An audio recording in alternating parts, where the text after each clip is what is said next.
Hello, welcome to my channel smiles and smiles. అందరూ ఎలా ఉన్నారు? మేము చాలా బాగున్నామండి. మీరు కూడా బాగుండాలని కోరుకుంటూ ఈ వీడియో స్టార్ట్ చేసేద్దాము. ఎప్పట్లాగానే నేను మంచి రెసిపీస్తో వచ్చేసానండి. వాటి గురించి మాట్లాడుకుంటూ అవి చేస్తూ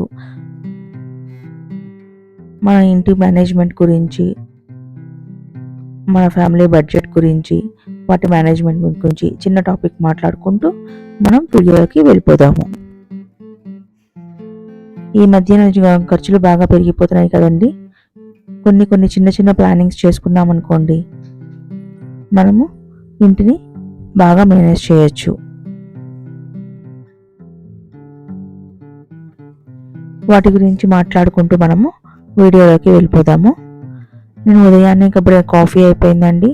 మార్నింగ్ లేకపోవడంతోనే వాకింగ్కి వెళ్ళి వస్తాను. ఆ తర్వాత వచ్చి కొద్దిగా కాఫీ తీసుకొని కొద్దిగా రిలాక్స్డ్గా ఉండిన తర్వాత ఇంకా బ్రేక్ఫాస్ట్ పనులు చేస్తూ ఉంటాను. మనము వారానికి ఒకసారి ఇలా గ్రాసరీ ప్లాన్ చేసుకున్నాం అనుకోండి, ఏమేమి అవసరమో కొద్దిగా లిస్ట్ రాసుకొని అవసరమైన వాటిని షాపింగ్ చేసామనుకోండి, కొద్దిగా మనకి మనీ సేవ్ అవుతాయి. మనం సూపర్ మార్కెట్కి వెళ్తే ఆఫర్లు పెడుతూ ఉంటారు కదా, 5 kg కొంటే 2 kg ఫ్రీ అనుకుంటూ వాటి ఆఫర్స్ చూసేసి మనము ఎక్కువ తెచ్చేస్తాము. కానీ మనకి ఆ మంత్కి వరకు ఎంతవరకు కావాలో అంతవరకు ప్లాన్ చేసుకొని తెచ్చుకున్నాం అనుకోండి, మనకి చాలా మనీ సేవ్ అవుతుంది. ఆ మంత్కి మనకి కొద్దిగా బడ్జెట్ కూడా మిగులుతుంది, అన్నెసరీ షాపింగ్ చేయకపోతే. మేము ఎక్కువగా సూపర్ మార్కెట్కి వెళ్ళినా, డిమార్ట్ ఇలా వెళ్తూ ఉంటాం కదండి, ఆఫర్స్ చూసేసుకొని ఎక్కువ తెచ్చుకుంటాము. ఆ మంత్ బిల్ పెరిగిపోతుంది. ఇంకా కొనిన తర్వాత ఇంకేం చేయలేం కదా మనం, ఇంకా చచ్చినట్టు బిల్లు కట్టుకోవాల్సిందే. సో అలాంటి వేస్ట్ ఖర్చులన్నీ మనం తగ్గించుకున్నాం అనుకోండి, మనకి మంత్కి చాలా సేవ్ అవుతుంది. ఇక్కడ నాకు బ్రేక్ఫాస్ట్గా నేను ఈరోజు దోశ వేసానండి. దోశల్లోకి పల్లి చట్నీ వేసేసాను. అవి రెండు కంప్లీట్ అయిపోయిన తర్వాత ఇంకా నేను మార్నింగ్ 11కి అలాగా ఏదో ఒక ఫ్రూట్ కోసిస్తూ ఉంటానండి ఇంట్లో వాళ్ళకి, పిల్లలకి. సో ఇక్కడ నేను ఆ విధంగా ఈరోజు నేను పప్పాయ కట్ చేస్తున్నాను. పప్పాయని మనము ఇలాగ పీలర్తో తీసే కంటే ఇలా చాకుతో పైపీల్ని తీస్తే బాగా కొద్దిగా ఎక్కువగా తీసేస్తే దానిలో ఉన్న చేదంతా పోతుందండి. అలా నేను కట్ చేసిన తర్వాత ఇలాగ లోపల దాని గింజలు ఉంటాయి కదా, అవి స్పూన్తో తీసేయాలి. అలానే వైట్ లేయర్ ఉంటుంది కదా, అది కూడా తీసేస్తే పప్పాయ నీట్గా మంచి టేస్టీగా ఉంటుంది. లేదంటే కొద్దిగా మనకి చేదు తగులుతూ ఉంటుంది. ఇలాగ నేను కట్ చేసి సర్వ్ చేసి ఇచ్చేసాను.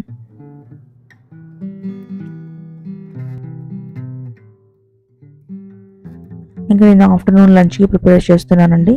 మనం బ్రేక్ఫాస్ట్ చేసేటప్పుడే ఆ రోజు లంచ్లో కొద్దిగా ప్రిపరేషన్స్ చేసుకున్నాం అనుకోండి, అంటే బ్రేక్ఫాస్ట్ చేస్తున్నప్పుడే కొద్దిగా ఆ రోజుకి కావాల్సిన లంచ్కి కావాల్సిన వెజిటేబుల్స్ని కట్ చేసుకోవటము, లేదా వాటికి ఏమైనా మనము సపోజ్ ఒక చారుకి కొద్దిగా చింతపండు అవి నానబెట్టుకోవడము, వెజిటేబుల్స్ నానబెట్టుకోవడము, లేదా పప్పు చేయాలంటే పప్పు నానబెట్టుకోవడము, ఇవి ముందుగా పెట్టుకున్నాం అనుకోండి, మనకి ఒక ½ an hour అయినా టైం సేవ్ అవుతుంది. లేదంటే బ్రేక్ఫాస్ట్ చేసిన తర్వాత మనం లంచ్ స్టార్ట్ చేసామనుకోండి, లేట్ అయిపోతుంది. ఇక్కడ నేను లంచ్గా గోంగూర చికెన్ చేస్తున్నానండి. దానికోసమని నేను ముందుగా గోంగూరని క్లీన్ చేసుకొని పెట్టుకున్నాను. ఇలాగ కాళ్ళన్నీ ఒలిచేసేసి ఆ తర్వాత దానిలో నేను ఇక్కడ ఒక పెద్ద కట్ట గోంగూర తీసుకున్నాను. దానికోసమని నేను ఒక 7-8 పచ్చిమిర్చీలని అలానే గోంగూరని కొద్దిగా లైట్గా ఫ్రై చేసి పెట్టుకున్నాను. ఆ ఫ్రై చేసి పెట్టుకున్న దాన్ని మిక్సీ వేసి పక్కన పెట్టుకోవాలండి. ఇక్కడ నేను చికెన్ కోసం ప్రిపేర్ చేస్తున్నాను. ముందుగా ఆయిల్ బాగా హీట్ ఎక్కిన తర్వాత ప్యాన్లో ఆనియన్, పచ్చిమిర్చి వేయండి. అది బాగా వేగిన తర్వాత కొద్దిగా అల్లం వెల్లుల్లిపాయ పేస్ట్ వేయండి.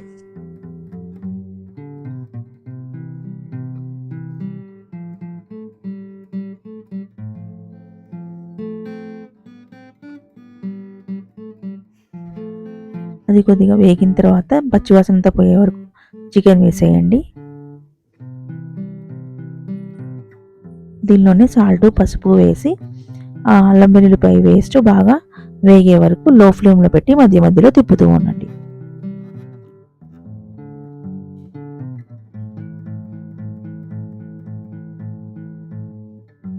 వేగిన తర్వాత కొద్దిగా చికెన్ వేసేసేయండి. నేను క్లీన్ చేసి పెట్టుకున్న చికెన్ యాడ్ చేసేసి దానిలో మిక్స్ చేశాను. దాని మీద కొద్దిగా గరం మసాలా వేస్తున్నాను. ఆ చికెన్లో వాటర్ వచ్చి బాగా అబ్జర్వ్ అయ్యేంత వరకు లో ఫ్లేమ్లో పెట్టి మధ్య మధ్యలో తిప్పుతూ ఉండండి. ఈ విధంగా చేస్తే మనం వేసిన మసాలాలన్నీ, అల్లం వెల్లుల్లిపాయ పేస్ట్, ఇవన్నీ స్పైసెస్ అన్నీ బాగా పడతాయి. పట్టి మనకి చికెన్ మంచి టేస్ట్ వస్తుంది.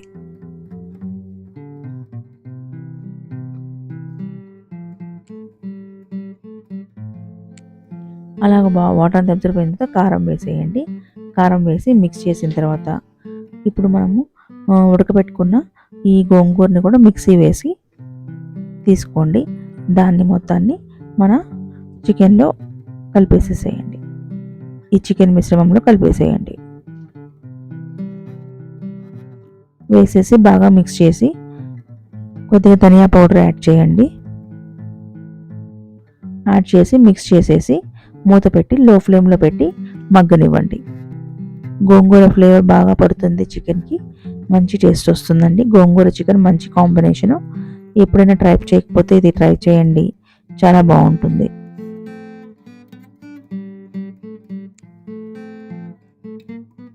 ఇంకా అవసరమైతే కొద్దిగా నీళ్ళు యాడ్ చేసేసి చికెన్ని బాగా ఉడకనివ్వండి.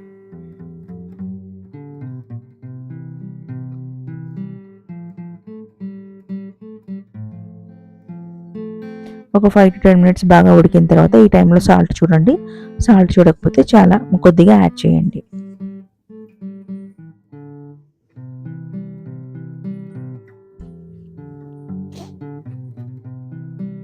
ఫైనల్గా కొద్దిగా చికెన్ మసాలా యాడ్ చేయండి.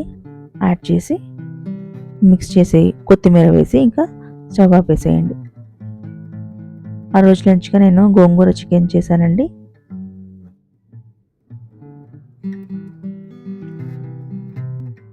అన్నంలోకి చాలా బాగుంటుంది.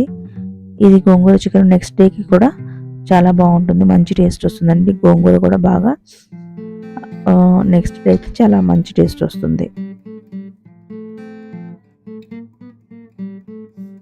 క్విక్గా అయిపోతుంది మన రెసిపీ. తప్పకుండా ఈ రెసిపీని ట్రై చేయండి. ఇంకా నెక్స్ట్ డేగా నేను లంచ్ కోసమని ఇక్కడ నేను క్యాలీఫ్లవర్ టొమాటో కర్రీ యాడ్ చేస్తున్నానండి. దానిలో కొద్దిగా బఠానీ యాడ్ చేశాను. మనం ఎప్పుడైనా బ్రేక్ఫాస్ట్ మార్నింగ్ టైంలోనే మనకి ఆ రోజు లంచ్, డిన్నరు ఇవన్నీ మనము ప్రిపేర్గా ఉంచుకుంటే, ఈవినింగ్ స్నాక్స్ ఏమేమి చేయాలో అని ప్రిపేర్గా ఉంచుకుంటే, వాటి కోసమని ఒక 1 వీక్ ముందే ప్లానింగ్ ఏ రోజుకి ఆ రోజు మనము వేసుకున్నామనుకోండి, మనకి ఆ రోజు పనులన్నీ చకచక అయిపోతాయి. నేను ఆ విధంగానే చేస్తానండి. ఇంకా మార్నింగ్ నుంచి ఈవినింగ్ వరకు ఆ రోజు ఏం రెసిపీస్ ఉన్నాయో అవన్నీ అవైలబుల్గా ఉన్నాయా లేవా, వాటి కోసం కావాల్సిన ఇంగ్రీడియంట్స్ అన్నీ ఉన్నాయా లేదా అని చూసుకుంటాను. అవి ఉన్నాయనుకోండి, ఉన్న వాటితో నేను ఆ రోజుకి రెసిపీస్ అన్నీ చేసేస్తూ ఉంటాను. ఈ విధంగా చేయడం వల్ల మనకి మనీ సేవ్ అవుతుంది. లేదంటే ఈవినింగ్ అయ్యేసరికి మనకి పిల్లలు స్నాక్ అనేది అడుగుతూ ఉంటారు. సో అప్పటికప్పుడు చేయాలంటే మనకి ఏం చేయాలని ఆలోచించాలా, లేదంటే బయట నుంచి ఏదో తెచ్చిపెట్టాలా. బయట నుంచి రోజు తేవడం కష్టం కదండి. సో ఈ విధంగా ముందుగా ప్లానింగ్గా ఉన్నామనుకోండి, మనకి ఆ రోజు రెసిపీస్ అలానే అవి కూడా టైంకి చేయగలుగుతాము. మీరు ఏ విధంగా చేస్తారో తప్పకుండా నాతో కామెంట్ రూపంలో షేర్ చేయండి. ఇక్కడ నేను ఏం చేస్తున్నానంటే క్యాలీఫ్లవర్ ముందుగా ఆయిల్లో బాగా హీట్ ఎక్కిన తర్వాత ఆనియన్, పచ్చిమిర్చి వేసాను. దానిలో కొద్దిగా అల్లం వెల్లుల్లి పేస్ట్ వేగిన తర్వాత నేను ఇలాగా క్యాలీఫ్లవర్ని కొద్దిగా ఉడకపెట్టి పెట్టుకున్నానండి. 2 minutes అలాగా వేడి వాటర్లో మగ్గనివ్వండి. వాటి వల్ల ఏమైనా పురుగు కానీ ఏమన్నా ఉంటే అవంతా పోతుంది. ఆ తర్వాత టొమాటో వేసి మిక్స్ చేసేస్తున్నాను. టొమాటోలో వాటర్ వస్తుంది కదా, అదంతా వచ్చి అబ్జర్వ్ అయ్యేంత వరకు మూత పెట్టి మధ్య మధ్యలో తిప్పుతూ ఉండండి. అదంతా అబ్జర్వ్ అయిపోయిన తర్వాత ఇంకొద్దిగా వాటర్ క్యాలీఫ్లవర్ కొద్దిగా మగ్గాలనుకుంటే వాటర్ యాడ్ చేయండి. వాటర్ యాడ్ చేసి కొద్దిగా మగ్గుతూ ఉన్నప్పుడు ఈ బఠానీ యాడ్ చేయండి. నేను ఇక్కడ ఫ్రోజన్ బఠానీ తీసుకుంటున్నాను కాబట్టి ఫైనల్గా నేను యాడ్ చేస్తున్నాను. లేదా మీరు మామూలు బఠానీ తీసుకున్నారనుకోండి, కొద్దిగా ఉడకబెట్టింది, అది మీరు స్టార్టింగ్లోనే యాడ్ చేసేసేయండి. తర్వాత నేను ధనియా పౌడర్, జీరా పౌడర్ యాడ్ చేసేసి మిక్స్ చేసేసి కొద్దిగా 2 మినిట్స్ మగ్గిన తర్వాత ఒక 2 స్పూన్స్ కారం వేసేసి పైన కొత్తిమీర వేసి స్టవ్ ఆపేసాను. ఈ క్యాలీఫ్లవర్ టొమాటో కర్రీ కూడా చాలా బాగుంటుందండి. అన్నంలోకైనా చపాతీల్లోకి ఇంకా బాగుంటుంది.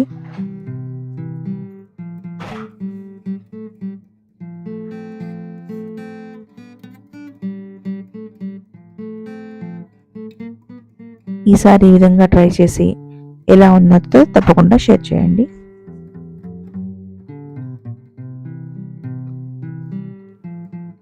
ఇంకొక దాని గురించి మనం సేవింగ్స్ గురించి మాట్లాడుకోవాలంటే కొద్దిగా కరెంటు, వాటర్ గురించి అండి. ఇప్పుడు మనం వాటర్కి కూడా బిల్ పే చేస్తున్నాం కదా,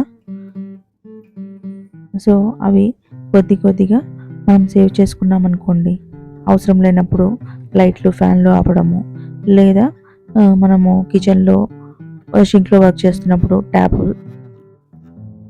ఫుల్గా క్లోజ్ చేయకుండా అప్పుడప్పుడు వదిలేస్తుంటాం కదా, వాటర్ వేస్ట్ అవుతుంటాయి, చూసుకోకుండా ఇవన్నీ జరుగుతూ ఉంటాయి.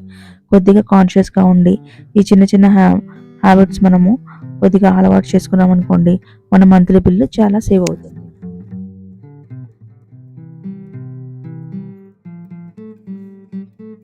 అలానే ఇప్పుడు మనకి గ్యాస్ కూడా బాగా ఇదైపోయింది కదా, గ్యాస్ని కూడా ఎక్కువ రెసిపీస్ చేయకుండా ఎంతవరకు అవసరమో అంతవరకు రెసిపీస్ చేసుకుంటే కొద్దిగా మనకి గ్యాస్ కూడా సేవ్ అవుతుంది. ఎక్కువ రెసిపీస్ చేసి అవి వేస్ట్ అవ్వకుండా, వేస్ట్ అయితే ఫుడ్ వేస్ట్ అవుతుంది. అలానే మనకి ఈ టైంలో కొద్దిగా గ్యాస్ కూడా మనము బాగా చూసుకోవాలి కదా, గ్యాస్ కూడా సేవ్ చేయాలి. సో కాబట్టి అవసరమైనంత వరకు మనం రెసిపీస్ చేసుకొని కంట్రోల్గా ఉంటే మనం గ్యాస్కి కూడా సేవ్ చేయగలుగుతాము. ఇవి చిన్న విషయాలు అనిపించిన మనకి ఎవ్రీ మంత్లో మనకి బాగా సేవ్ అవుతాయండి. ఇంకా చూస్తుండగానే టీ టైం అయిపోయింది. ఇంకా టీ తాగి కొద్దిగా రిలాక్స్ అవుతాను టీవీ చూస్తూ అలాగా. ఆ తర్వాత సో ఈరోజు మన డిసర్ట్ ఏంటంటే, ఇక్కడ నేను మ్యాంగో సీజన్ కదా, మ్యాంగోస్ వస్తున్నాయి, వాటితో మంచి ఐస్ క్రీమ్ చేసుకుందాము. ఇంట్లో సమ్మర్లో పిల్లలు ఐస్ క్రీమ్స్ తింటూ ఉంటారు కదా, అవి మనం ఇంట్లోనే ప్రిపేర్ చేసుకున్నాము అనుకోండి, చాలా పిల్లలు కూడా చాలా హ్యాపీగా ఫీల్ అవుతారు. సో మ్యాంగో సీజన్ కాబట్టి కొద్దిగా మనం మ్యాంగో ఐస్ క్రీమ్ చేసుకుందాము. దానికోసం నేను ఇక్కడ ఒక 70 ml మిల్క్ తీసుకున్నాను. దాంట్లో ఒక 40 grams మిల్క్ పౌడరు, అలానే ఒక 40 grams షుగర్ యాడ్ చేసి ఒక 2 స్పూన్స్ కార్న్ఫ్లోర్ యాడ్ చేశాను. ఇవన్నీ బాగా మిక్స్ చేసేసి ఇంకా స్టవ్ వెలిగించేసేసి అది కొద్దిగా మిశ్రమము చిక్కబడేంత వరకు లో ఫ్లేమ్లో పెట్టి తిప్పుతూ ఉండండి. అడుగంటుతుంది, అడుగంటితే మళ్ళీ టేస్ట్ మారిపోతుంది. కాబట్టి తిప్పుతూ ఉండి అది కొద్దిగా చిక్కబడేంత వరకు తిప్పుతూ ఉండండి.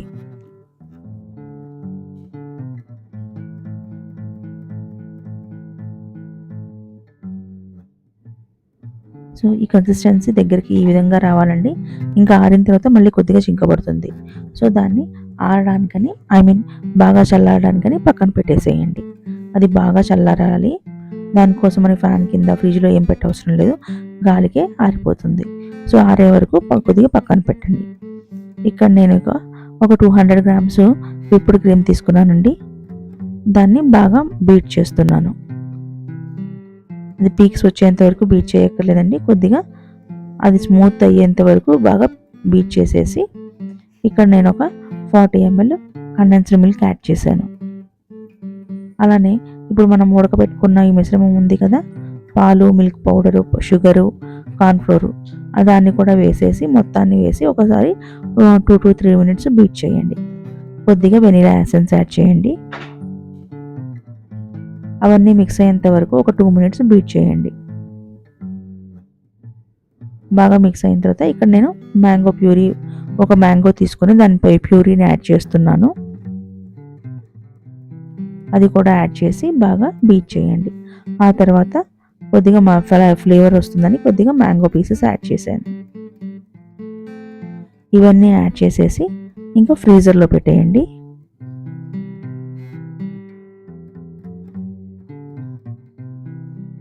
ఇది ఓవర్ నైట్ అంతా ఫ్రీజర్లో పెడితే నెక్స్ట్ డేకి బాగా ఫ్రీజ్ అయిపోతుందండి ice cream. Mango ice cream చాలా బాగుంటుంది. ఇంకా దానికోసం టాపింగ్ అని కొద్దిగా మ్యాంగో పీసెస్ యాడ్ చేస్తున్నాను. ఇది ఈ మ్యాంగోది ఐస్ క్రీమ్ పెట్టినప్పుడు ఫ్రీజర్ని కొద్దిగా హై టెంపరేచర్లో పెట్టండి, బాగా ఫ్రీజ్ అవుతుంది.